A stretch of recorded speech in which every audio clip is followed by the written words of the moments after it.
Kim Chu, bagong Tanduay Calendar Girl para sa 2025. Inihayag ang actress-singer na si Kim Chu bilang pinakabagong calendar girl para sa local beverage company na Tanduay.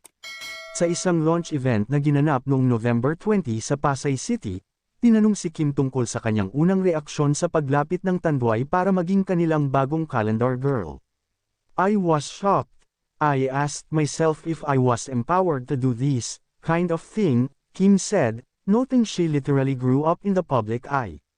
"Pakiramdam ko ay binigyan ako ng kapangyarihan sa paggawa nito, isang milestone na hindi ko naisip na makakamit ko ng maaga sa aking karera. We all have our explanation about what a woman is, and I want to enjoy my journey as one," patuloy ni Kim sa kanyang paliwanag tungkol sa pagiging isang calendar girl. Nang tanungin tungkol sa kanyang mga paghahanda at anumang mga espesyal na sandali na kapansin-pansin, sinabi ni Kim ang kanyang pang-araw-araw na pag-eehersisyo na nagpapasaya sa kanya at nagpapasigla sa kanyang araw.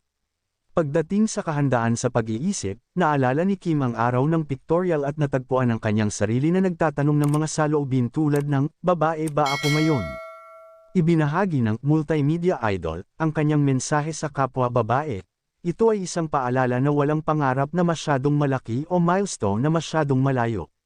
Ang tagumpay ay hindi kung saan ka napunta ngunit kung saan ka handang pumunta. Ipagpatuloy lang at abutin your dreams kasi di mo lang alam, life gives you lots of surprises.